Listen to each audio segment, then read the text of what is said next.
Welcome to the Food Professor Podcast, Season 4, Episode 16. I'm Michael LeBlanc. And I'm the Food Professor, Sylvain Charlebois. Our very special guest in this episode is Bettina Hamelin, President and CEO of Ontario Genomics, an Ontario-based not-for-profit organization dedicated to catalyzing and supporting the development of commercialization of genomics and engineering biology-based solutions across key sectors of the economy to drive economic growth, improve quality of life, and global leadership for Ontario. Sylvain, I was super impressed by both. Are you out of breath? It's a mouthful, man. I was super impressed by both. Your first comment was not-for-profit, but they have a lot of money. Well, I was so impressed by both the Ontario government's foresight to establish this organization and support it, and their ability. Canada. There are different chapters. Oh, I see. Yeah, there are different chapters. So there's Canada Genomics, and of course, you have chapters everywhere across the country, into Ontario. But Ontario is the biggest. And Bettina has been around for several years now, and she's a powerhouse. And she really she mentors companies like I do. So we actually are mentoring a couple of startups together right now through CDL, and she's fantastic. Great leader. Fantastic. Yeah, created Destruction Lab, right? Out of Calgary. So Ontario has this. So does every province have this? Yes, or does it fall absolutely. Under? Well, for the Atlantic, we have Atlantic Genomics. It's based out of Halifax, right next to Dal, actually. And I've actually done some work with them personally myself on the genetic of apples, looking at different varieties. Did you know, Michael, that we have over 7,000 varieties in Canada of apples? What? 7,000. 7,000. I'm always the crappiest impressed. one is the Macintosh. I like a good crisp tart apple. That's what I kind of like. So you wouldn't like the Macintosh. I think we're both on the same on the same page. For us, we're a bit of a Honeycrisp family here. So we love Honeycrisp. Actually, it's one of the most popular variety in the Atlantic. Now, is this genomics not-for-profitness? Is this unique to Canada? I think when I think of innovation, I think the Netherlands, Ireland, both quite advanced in ag tech. Is this a model we would find elsewhere in the world?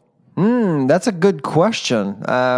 You see, the reason why I really like Ontario Genomics and Canada Genomics, and it comes up in our conversation with Bettina, is that they don't have baggage with ag. They're outside of ag, so they're outside looking in. So they look for opportunities. So they don't really care about dairy or livestock or thinking whether or not a novel technology can represent a threat to a certain well-established sector. They don't worry about these things. They worry about innovation, which is really something I appreciate. Oh, fantastic. Yeah. All right, well, we'll get to our interview with Bettina later. Let's get into the news right now. So let's start where we must. I mean, I don't know what to think of this Loblaw's back and forth. I mean, it's interesting for a whole bunch of reasons, and I think now you're the man of the people now, so to speak, because they seem to have walked back a decrease. So just for the people, how many emails I've received since Friday from people saying, "Hey, you need to look into this. You need to look into that." I've received over 22 emails. DMs of people saying, "You know what? We need to fix this." I'm not a grocer fixer. I'm just an academic here. Yeah, well, the evidence seems to point. The evidence seems to point in the opposite direction. I mean, you did bring up, and let's take a quick step back. So for the people maybe who aren't paying attention or maybe didn't see, give us a little bit of a timeline on what the issue here was that you brought forward. Yeah, I was hearing rumors even before the holidays about the end of the 50% discount, expecting some announcement from Loblaw, which never came, really. And what is that discount on exactly? The discount is actually on aspiring food. So in the fresh section, of course, as a grocer, you want to get rid of products that have been packaged after a couple of days. Yeah. So you will often see the Enjoy Tonight deals, for example, at different places. And sometimes you'll have a dollar amount and sometimes you have a percentage. So Loblaw's approach are percentages. So and 30, I've 50, seen that on not just vegetables. I've seen that on meat in my local grocer. it's all where the fresh, bakery, anything with an meat. expiry, best before dates, that kind You of just stuff. want to move right? product, basically. And That's so, good food rescue initiative too, right? it's a win-win. So on the one side, consumers save. Sure. On the other, you reduce waste at retail. So it's just a win-win. So to me, it always made sense. And frankly, I encouraged the practice. I personally will buy some of these products on a regular basis. Because you cook tonight, perfect, easy peasy. And and according to our surveys, about 20% of Canadians actually will look for these deals on a regular basis. I know I do. And I mean, if I'm shopping I shop on Friday mornings with my mom actually. And, for dinner, if we find something, we'll have it that night. That best, as you said, enjoy tonight. And I appreciate the fact that a lot of people don't look at those deals. That's probably 80% of Canadians, and that's fine. But some people actually not only will look for deals, but they need them. They need them. So historically, Loblaw, amongst the different grocers, they would offer 50% on the enjoy tonight thing. And then there was a change of policy. Not everywhere, by the way. So the 30% policy was in some places, while the 50% policy was in other places. And so the other places, all of a sudden we saw 50% discounts disappear. Like Zers in Ontario, for example, the 50% actually already disappeared. The Atlantic Superstore in Halifax, the plan was to eliminate 50% discounts on January 21st.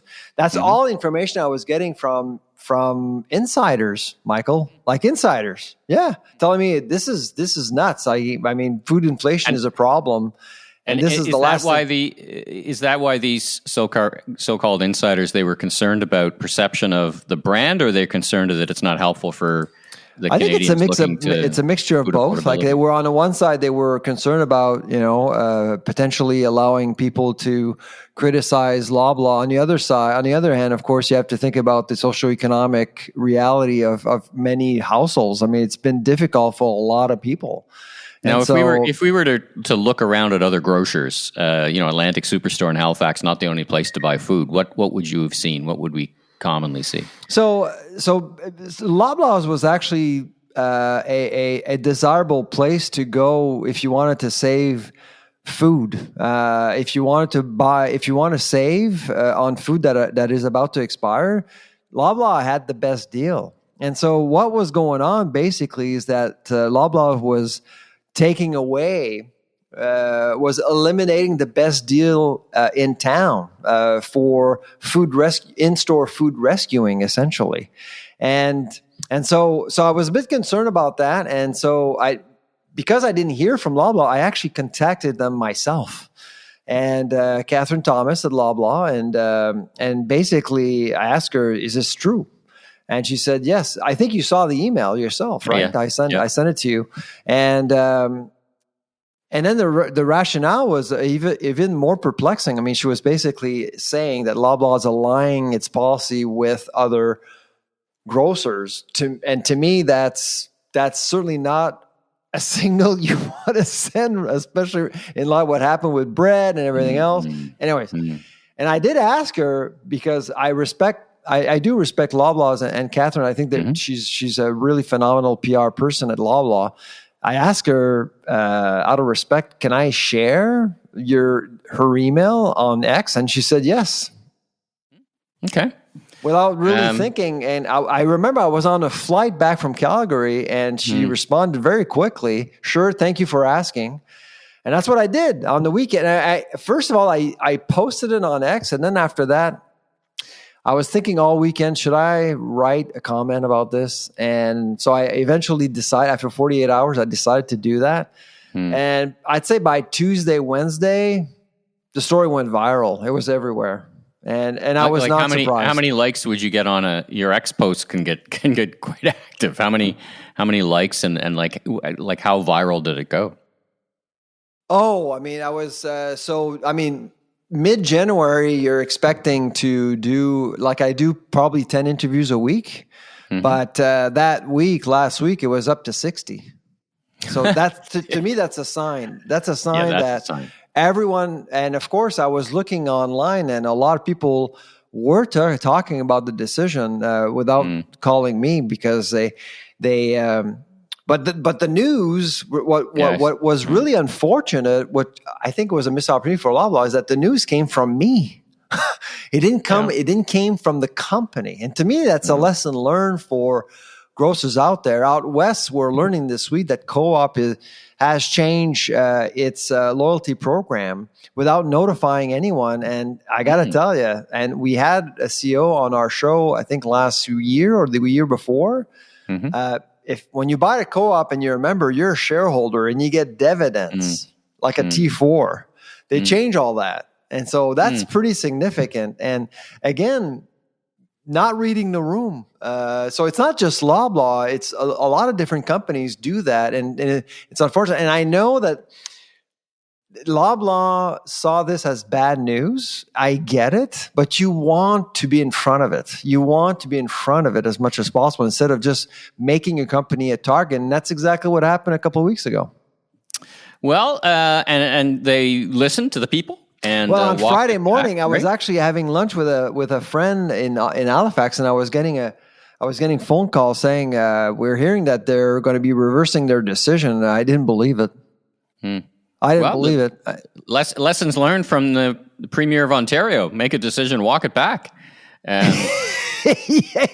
Well, Loblaw has changed its mind once before. Do you remember the 2016 ketchup wars? Do you remember that? French's versus Heinz. Yes, I remember. Yeah, I switched to French's from Heinz. I was at Guelph at the time. Leamington was a big deal, and so save the farmer, save Leamington, right? And it was a huge win for Leamington. It was a huge win for farmers. But this time, I got to tell you, Michael, this time it was all fueled by desperation. Really, a lot of people were just frustrated, and they were expecting something different from grocers, and especially Loblaw. And then now, what's going on right now is that it exposes the grocer to more criticism because all of a sudden people are realizing that there are some inconsistencies in their policy. Some stores have the 50%, and some stores don't. And all of a sudden, people are wondering why. You and I know why. I know why. But most people don't understand why. And so they're asking questions. And that's unfortunate. Again, the other thing, what about the other grocers? Why not match? Like, why not actually change? Why are they off the hook?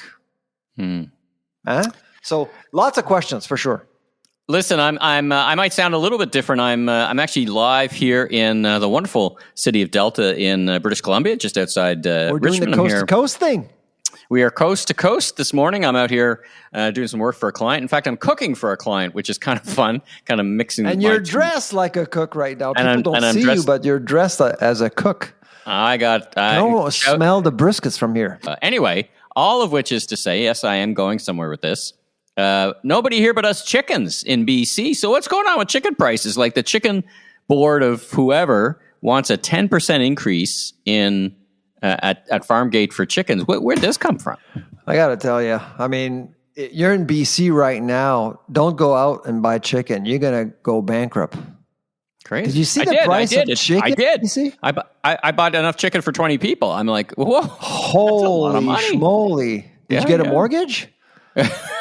Seriously, people should look at StatsCan's data. Right now, a whole chicken in BC is 41% more expensive than chicken elsewhere in Canada. Okay, why? 41%. What's going on? Drumsticks are 51% more expensive in BC. What, they don't like the rain? What's the problem? Why? Is it harder to raise chickens here? You'd think it would be easier. It is harder because 60% of avian flu fatalities were in BC. So we basically had to slaughter about 10 million birds, sorry. Is that a biosecurity shortcoming? Like why? Well, all barns are very, very close to each other in the Fraser Valley. So it's like wildfire, right? Sure. When it hits a lot of different barns. But I never actually would have thought that there was so much difference. But now the chicken board representing farmers are actually advocating for a change in the formula. So you see, with supply management, we produce what we need.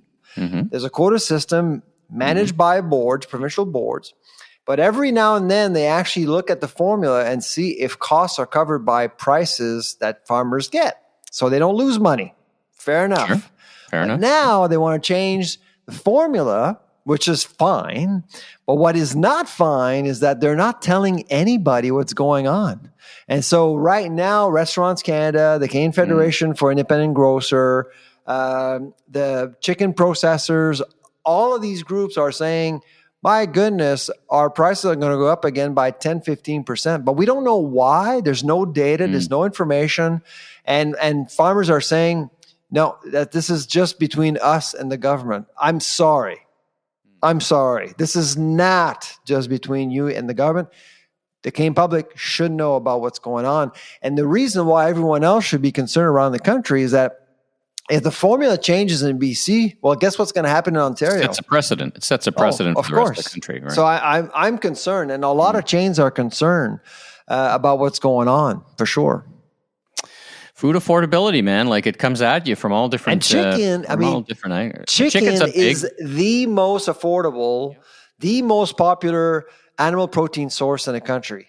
Every Canadian consumes 37 kilos of chicken a year. That's way more than pork and beef.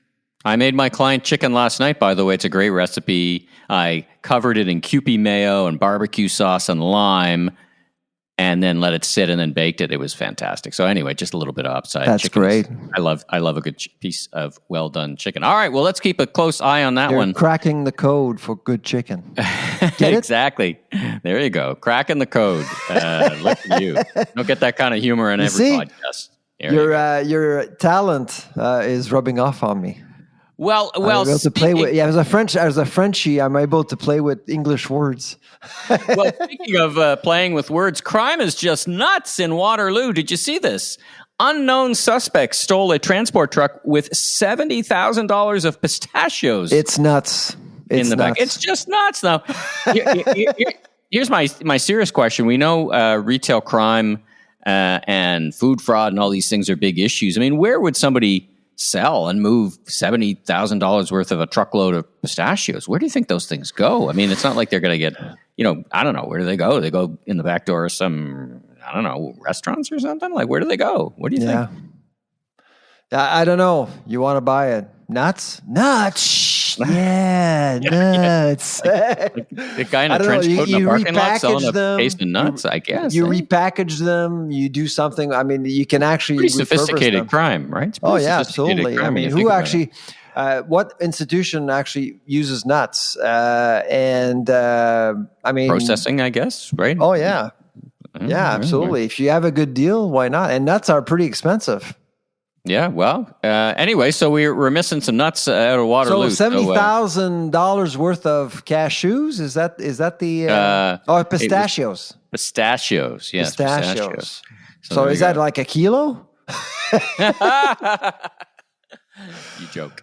All right, they're getting expensive. Let's take a quick break and let's have a listen to our fantastic interview with Bettina from Ontario Genomics. Bettina, welcome to the Food Professor podcast. How are you doing this morning? I'm doing fantastic. Thanks for having me. Yeah. Listen, our pleasure. A long time in the making. Between all of our calendars, and I think I messed up one date. So thank you for your patience, and thank you for joining on the mic. Now, where are we finding you this morning? This morning, I'm in Toronto, Ontario. And is that where you're based, and tell me about where the organization is based. You spend most of your time in Toronto. It feels like everywhere around Ontario, but tell me a bit more.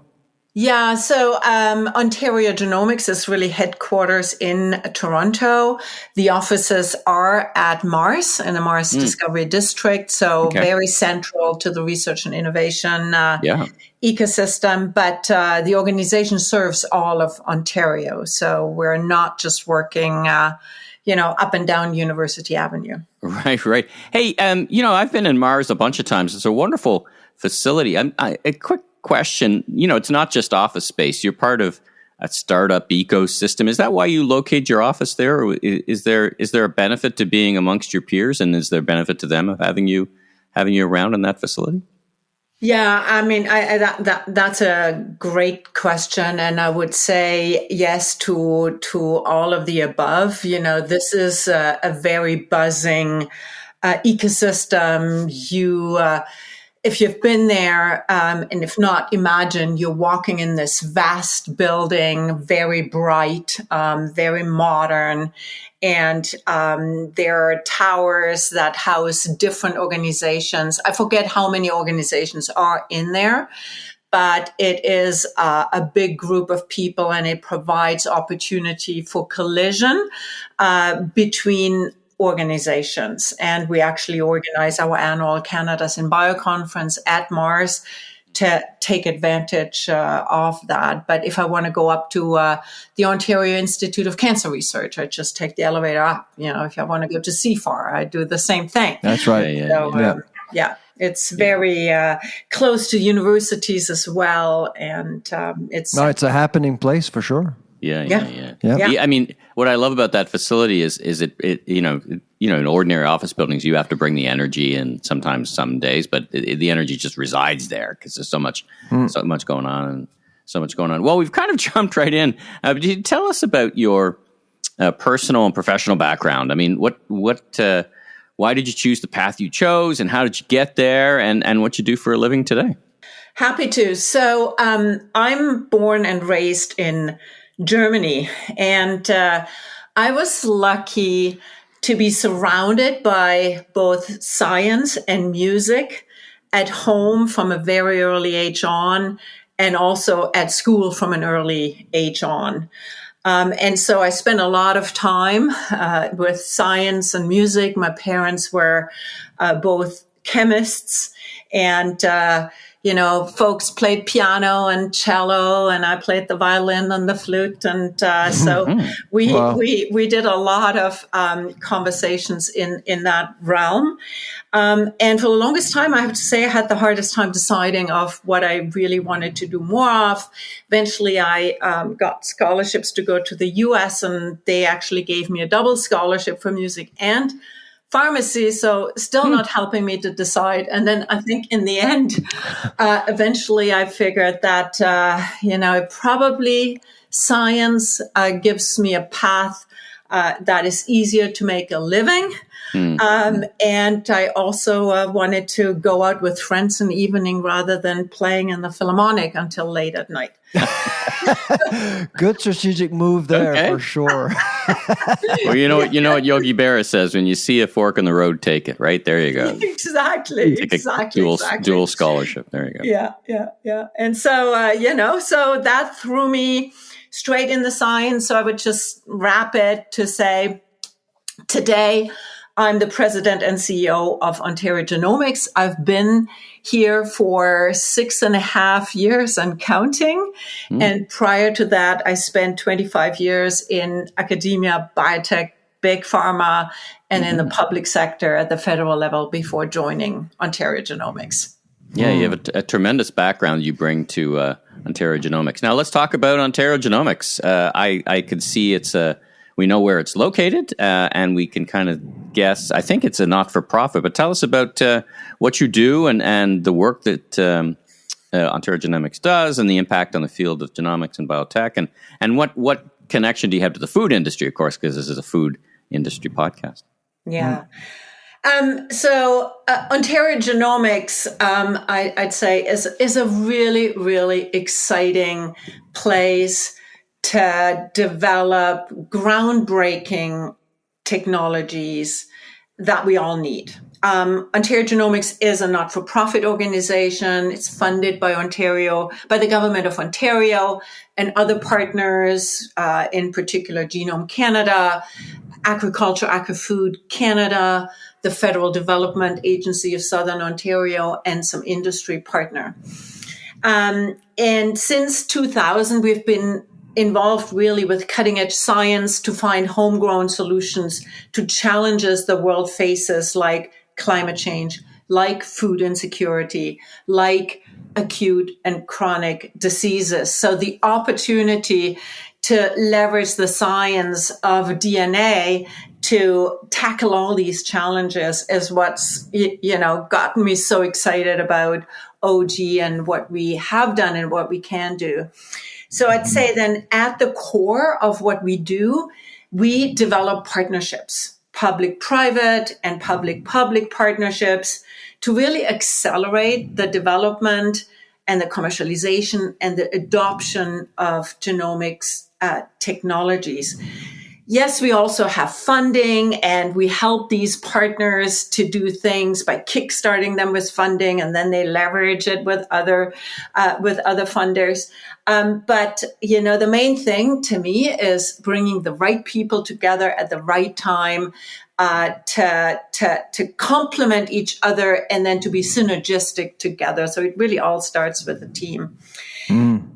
In terms of the impact, I like to use some of the numbers, but we should also talk about some concrete examples. But overall, since 2000, Ontario Genomics has generated more than $1.7 billion in direct research funding for Ontario, and I should say research and innovation, because the emphasis is very much on how do we translate, how do we pull the research out of university and make it into a tool or a technology that's actually useful for society.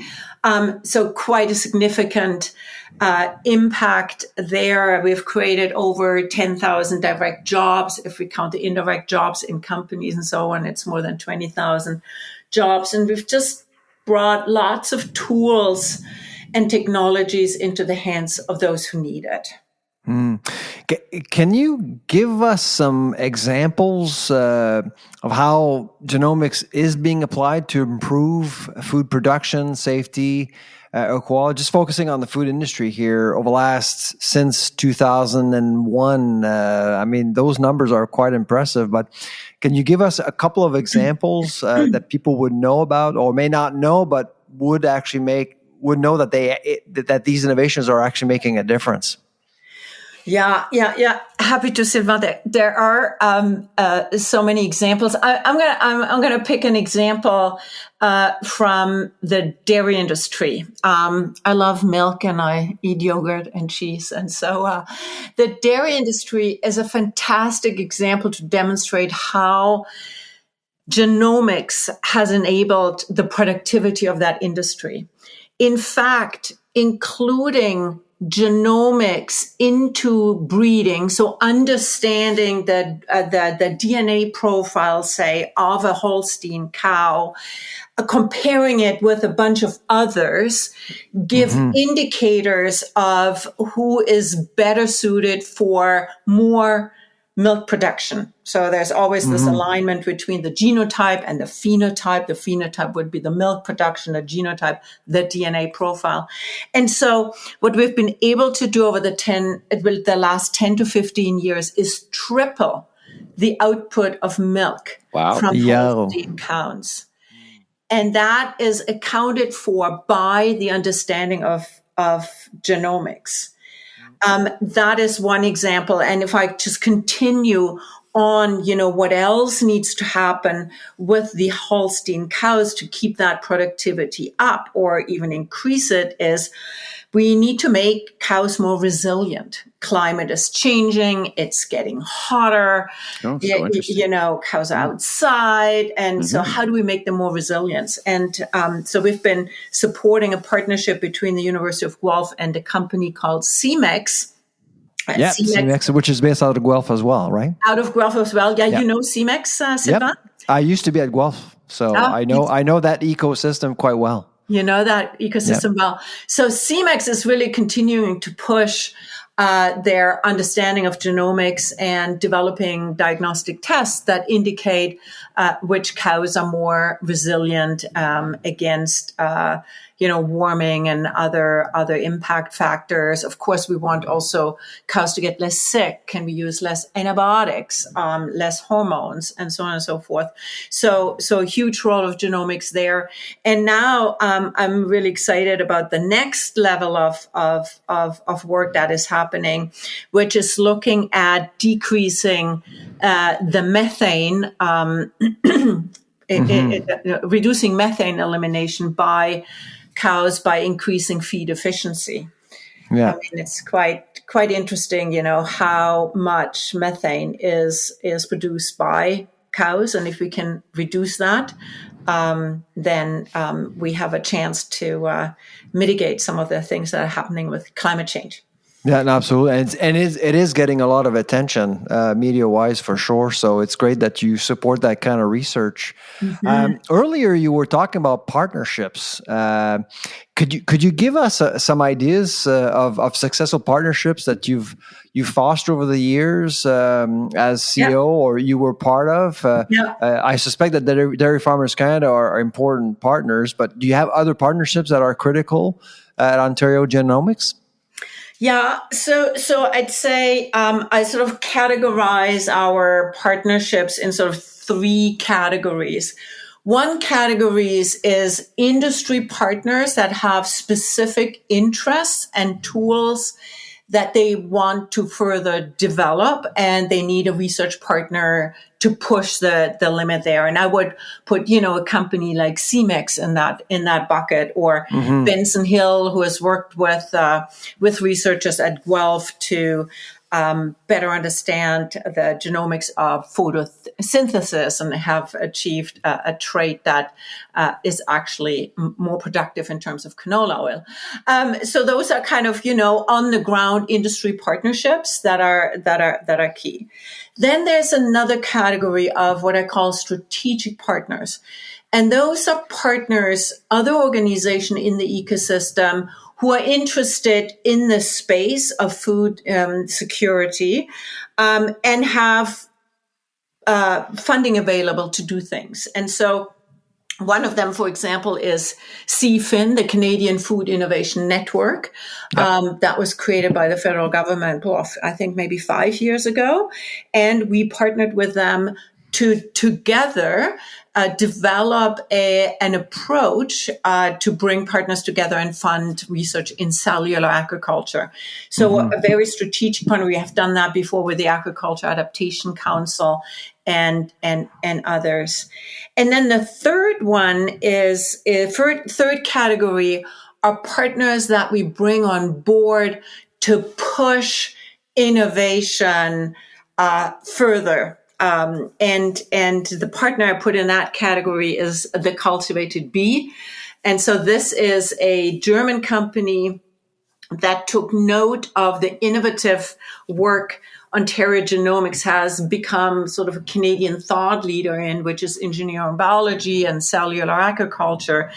Alternative ways of making foods we need to feed the growing population. And so the Cultivated Bee took note of our leadership, of our report, of the economic opportunity, and then with a bunch of other partners like, Toronto Global and the Ontario government, we attracted them to come to the greater Toronto area. And now they're building a 130,000 square foot facility where they will be making bioreactors. And we have partnered with them on a 30,000 foot incubator space where we will house together startup companies so that we fund the research, from that academic industry partnership onwards. But we provide then opportunities for spin-out companies or companies that emerge from anywhere, but that are aligned with the vision of the Innovation Hub and Ontario Genomics. And so we've actually purchased some of the bioreactors. They will be housed at the TCB Innovation Hub, and we're excited to kickstart that in Q1 this year. Wow, that's amazing. I know that Ontario Genomics is out there supporting research, key research, but maybe I'm wrong, but the way I see your work, Bettina, and I've seen you in action for quite some time, you seem to be a bit of a cheerleader for innovation. Like you're out there, and it seems as though Ontario Genomics is trying to, not necessarily influence policy, but at least, give some attention to some of the things that are out there that could actually change the world over time. Am I reading this right, or am I exaggerating? What are your thoughts? Well, I love hearing that, Sylvain. If you see that, I'm a big believer that science doesn't stand still, Sylvain. I know, exactly. Science moves forward all the time, and in fact, the accumulation of science is exponential. So that's happening, and then look what's happening to our planet, and the population is also growing exponentially. So how do we leverage the progress and the opportunity of science to help feed the world? And that's really been pushing us and pushing the limit, and bringing the community together so that Canada can actually be a leader in these new innovative technologies that will help us, that will be critical to feed the world.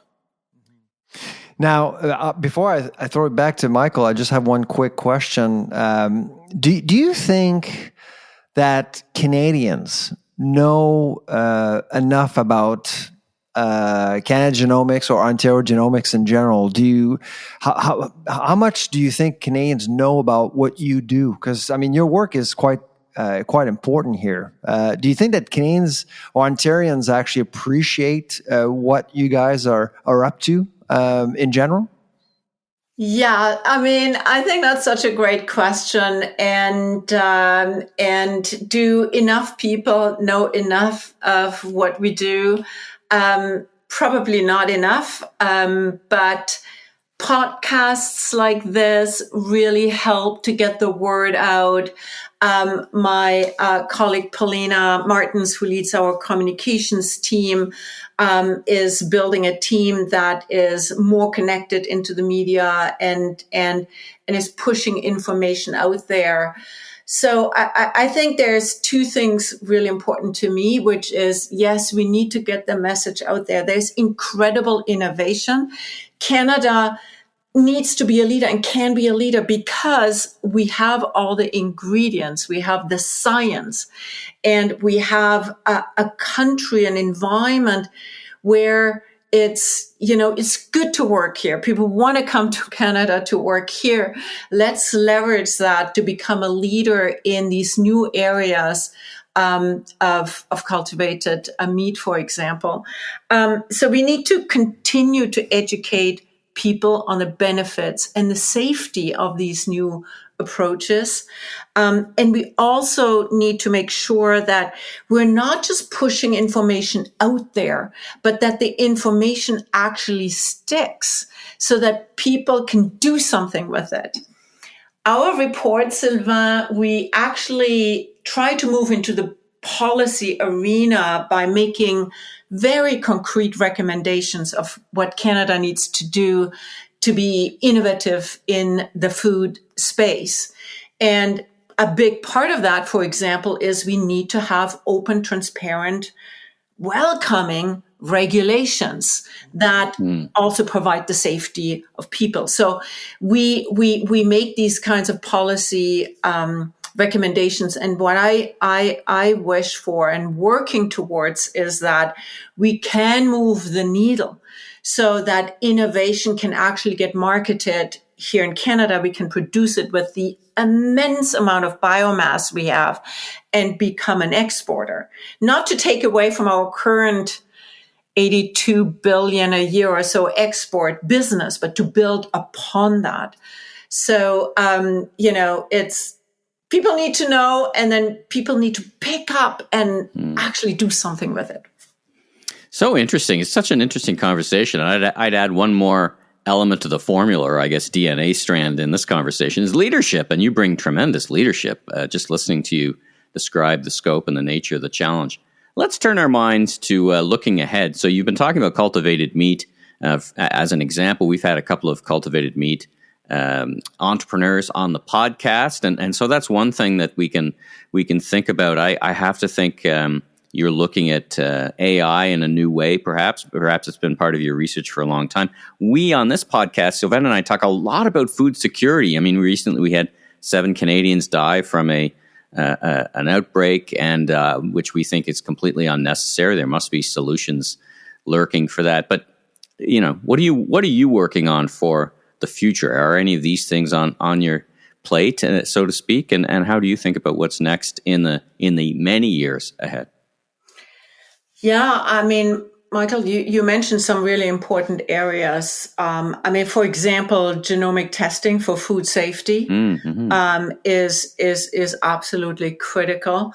I would say it's one of the low-hanging fruit if we can get regulators adopt those technologies and actually use them routinely. I think we want to make sure that food is safe, that the quality is high. We want to counter things like fish fraud. And genomics is a tremendous tool to do that. So we need to see more adoption of that. Is the quick question, is there a public perception that you get trapped within when you're talking about genomics, that you get trapped in the debate around GMOs in the public eye, right? The perception of monkeying or messing with nature. Do you get trapped in that? Is that why there's some hesitancy in the public policy realm for adopting or for more aggressively adopting what you do? So I would say in terms of, food safety and using diagnostics to look for the presence or absence of a pathogen, there is absolutely no genetic modification involved. So we don't get that in that debate at all. I'm always happy to explain genetically modified organisms and talk about it. I feel like we're not talking about it enough. There's a lot of confusion out there for sure. Well, and there's a lot of, if I could, travel around a lot, there's big memes, not helped by social media, around a skepticism of expertise or experts, or that's unfortunately that's a general trend, is people who start up a Twitter account suddenly know more than a biostatistician. It must drive you crazy. I'm sure that, you were in the vaccine world. These things must drive you crazy, right? It's frustrating. The most frustrating thing about it is that, both for vaccines and for the GMOs, it goes back to one publication a long time ago in a big journal that kind of became the source of, this is giving us cancer. Yeah. And it was a very small study. It could never be replicated.